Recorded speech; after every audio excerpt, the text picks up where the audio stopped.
Hello all.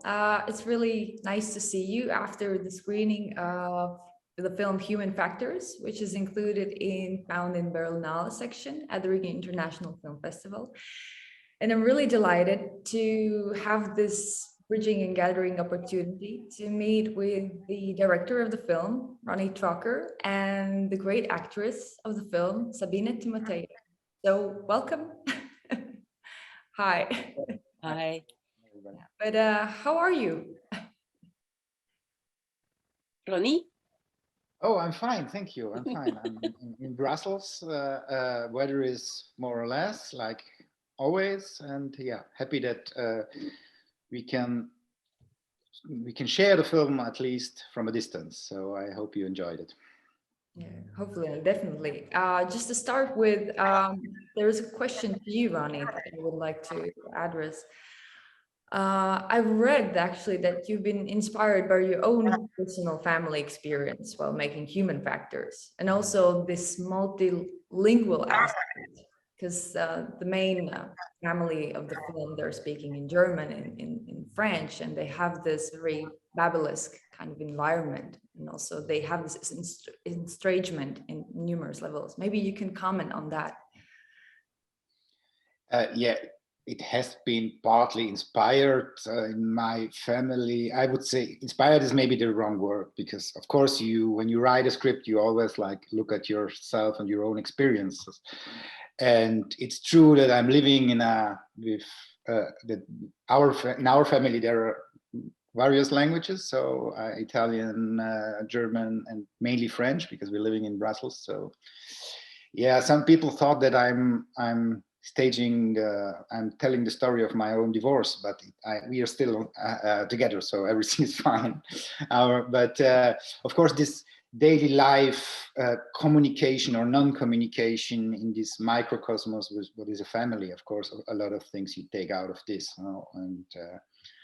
And one of, if I could say what was an inspiration, is that I realized that now that the kids are growing up and you have serious discussions and you remember something what happened to you as a family, and everybody has a different point of view on it. So actually this kind of perspective game and how the true or reality is built is a little bit inspired, of course, of own experiences, but it's not the story of my family. So it's but sure, but I would say that you try to have this multi-perspective from each member of the family, and how this approach arrived to your mind.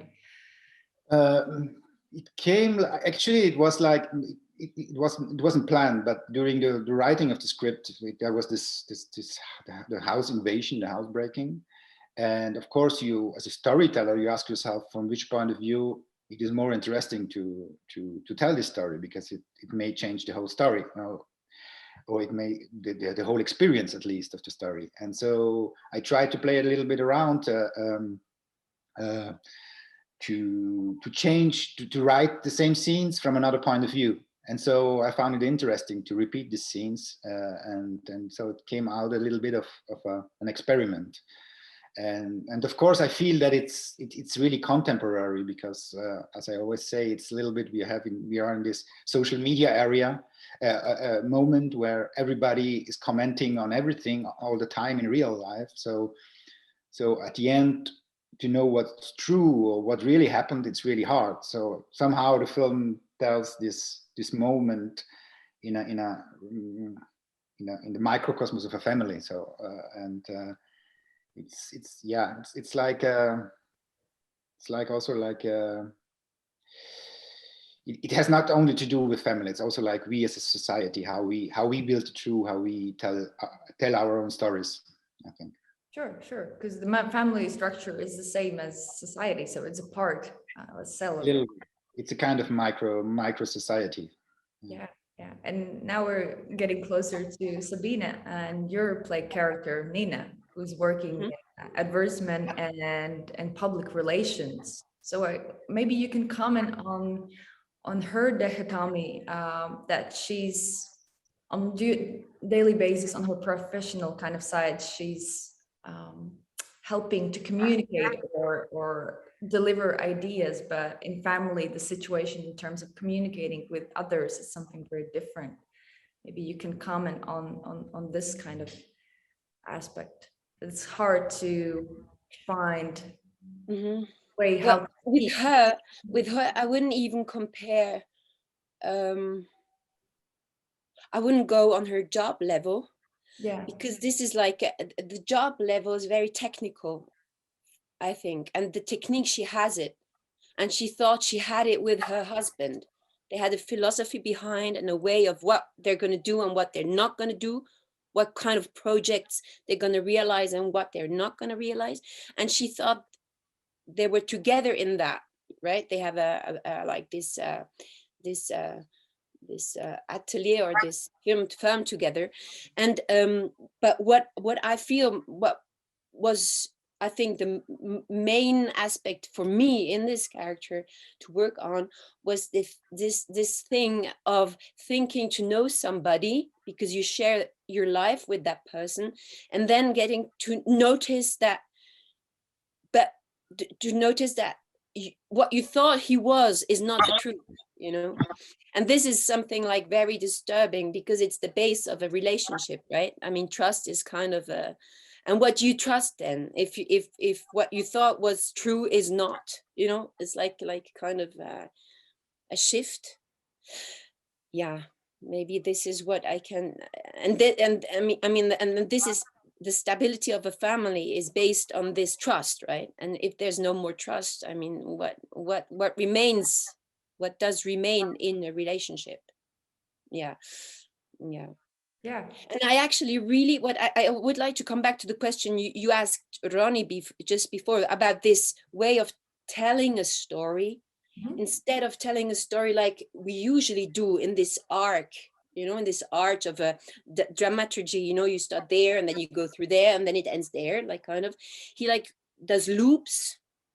And he didn't choose a main character somehow with which the public would go and be led through this story.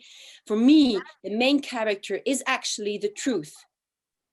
And around this truth of the moment he chose in the life of the whole family, the film like does circles around that somehow. Yeah. And I thought this way of telling, this perspective of telling a story was for me really, really interesting. A part of playing my character, actually, just reading the script and talking about the way of living, about the human life, you know, somehow, yeah, about human being. For me, it's really a philosophical question. It's not the human in the center. It's about the moment, the momentaneum. We all live together. That's the center. And I think this shift of perspective, for me anyway, was really interesting. So for me, I was just, as an actress in this film, I was more like, I didn't feel the center of the world somehow. I wasn't centered. I was just part of a bigger thing. And this is, for me, a really nice feeling as an actress to experiment that. Right.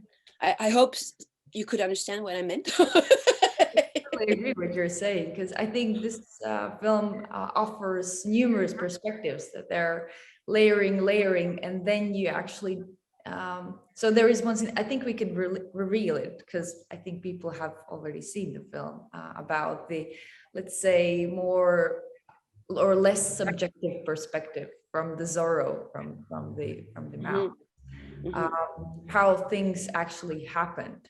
So I think this is really wonderful way, Ronny, that you chose in terms of directing and the structure, that nothing actually is based on the trust, so we cannot trust entirely. So we think that we know, but we cannot know, actually. I think this is something very, very straight in your mind and your eyes when you're finalizing to watch the film.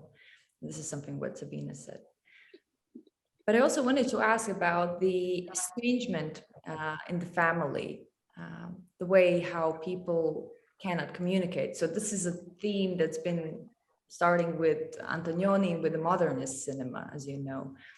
but how you approach it here, and how you could describe Sabine playing your character and Ronny, you directing the film, how you approach it, that people cannot really communicate or understand each other entirely. So there are limitations. Is it you asking me or Sabine? Yeah, to you both. To you both. Both. Yeah. I mean, I'm really happy that you mentioned Antonioni, because it was one of my first big loves in cinema. So probably also a big influence. And yeah, this non-communication is something which what obsessed me also in other films. So and the irony in this story, of course, is that the couple, the main characters, the parents, are professional communicators. They have an advertising agency, and so it's like an ironic comment also on the way in this hyper communicative world we are living. You know, we are communicating on several channels the whole time, but we are losing the capacity to communicate, and especially to listen to each other. No, it's like there's not so much happening in the family. It's just if they just would sit down and listen a little bit to the other, and not to be concerned about their own point of view, their own truth, maybe problems could have been solved. So that was a bit the idea behind this kind of non-communication. I think we, as humans, we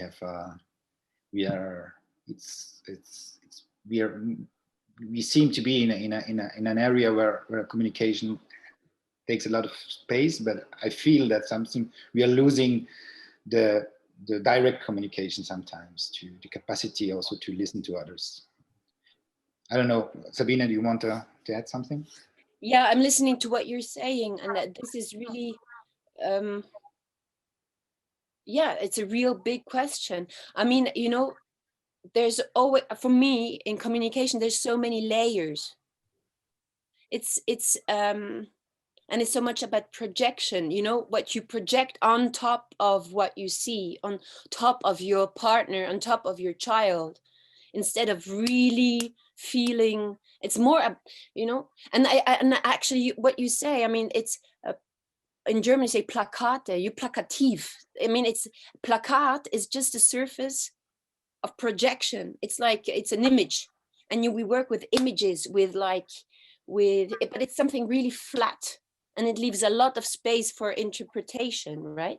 But it's kind of reducing our capacity of communication as human being, because we would be able to communicate on much deeper levels too. It's not just about the surface, right? And this is also and this is actually also what I really liked in this project, is that you reduce time. You don't tell a story about I don't know how many years.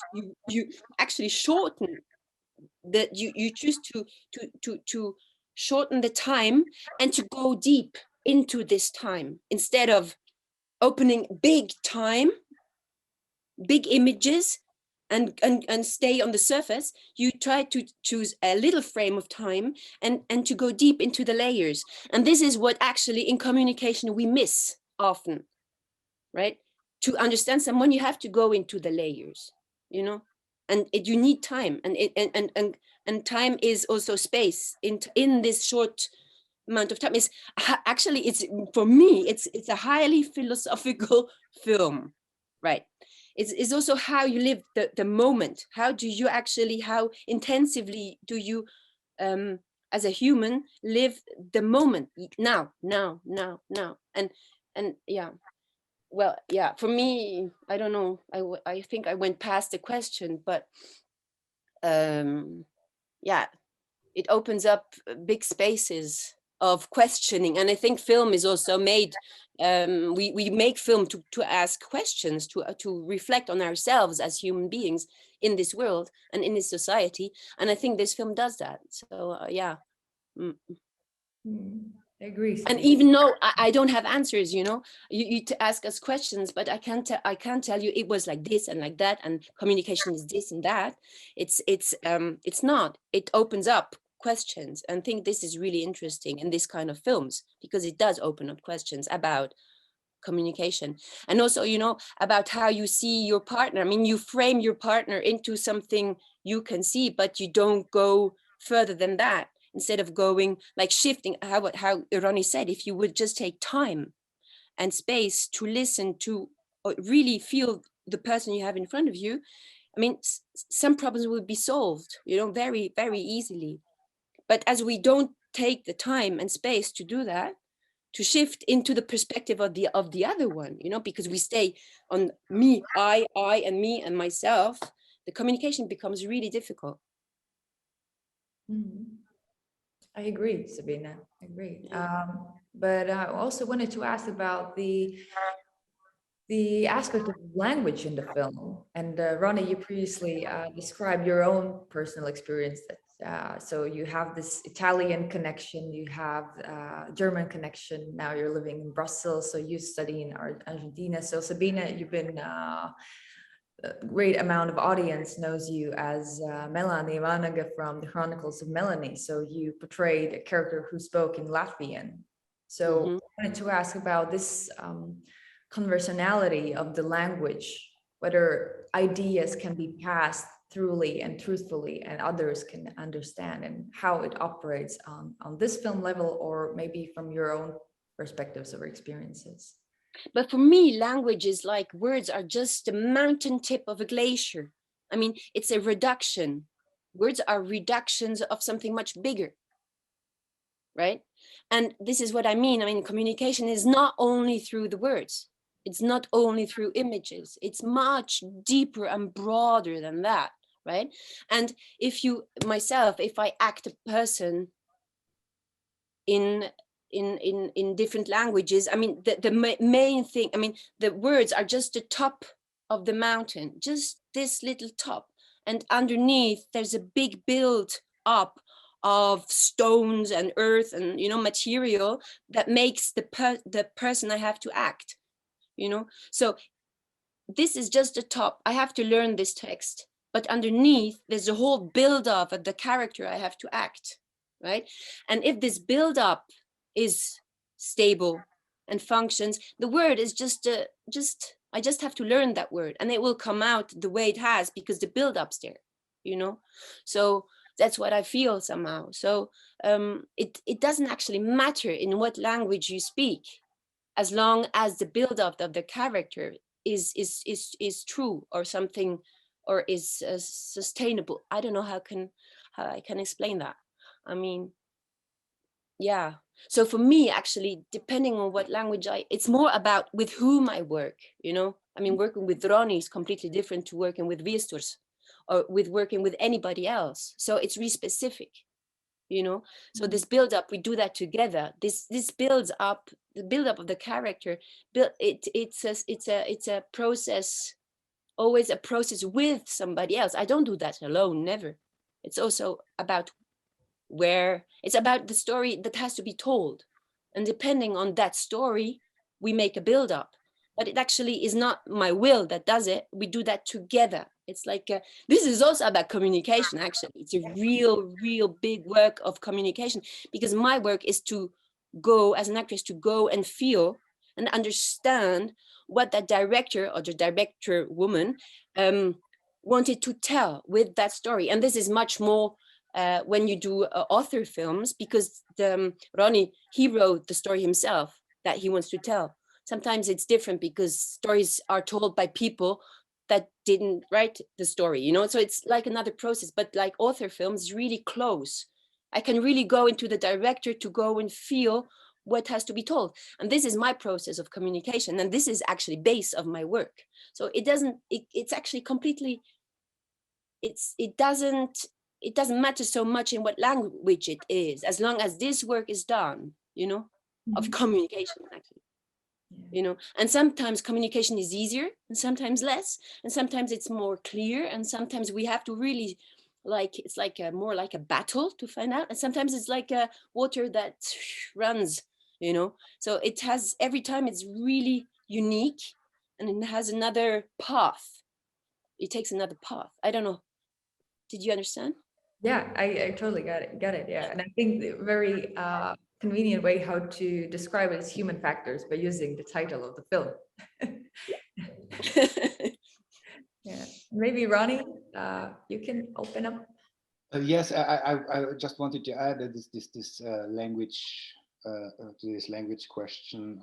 I mean, when I was writing the script, the dialogues were written in both languages, so we switched. I imagined where they switch, but basically when we did the rehearsal with Sabine and with Mark and with the kids also, we start from zero again, because somehow it should feel, the language switch should feel natural. And it's really interesting because when I communicate with Sabine, for example, in private or in preparation also, we switch language all the time. So it's interesting that there are things easier to say in one language than in another language. And when you, of course, if you go in a language which is not your own, you're exposing yourself. You're more fragile, probably. And when you want to be somehow more protected or more in a defensive way, maybe you switch back to your own language. If you want to go towards somebody, you offer to speak his language. And that was a bit the idea, the conceptual idea behind. And that's why it was so perfect also to work with Sabine, because she has a multi-language background. And yeah, but this is really what we have. We have there a really big similarity, Ronny. No, is that we are used to live. Our brain is used to like switch all the time languages, as though many people like in other countries that come from another part of the world are really fixed or define themselves through their one language, right? And we don't, no? We're kind of travelers. That's what I was interested in, that to show this multilingual family, which we have a lot. I mean, with the stories of migration in Europe, inner European or from outside of Europe. I mean, the friends in school of my kids, they speak 4 languages sometimes, and they switch all the time.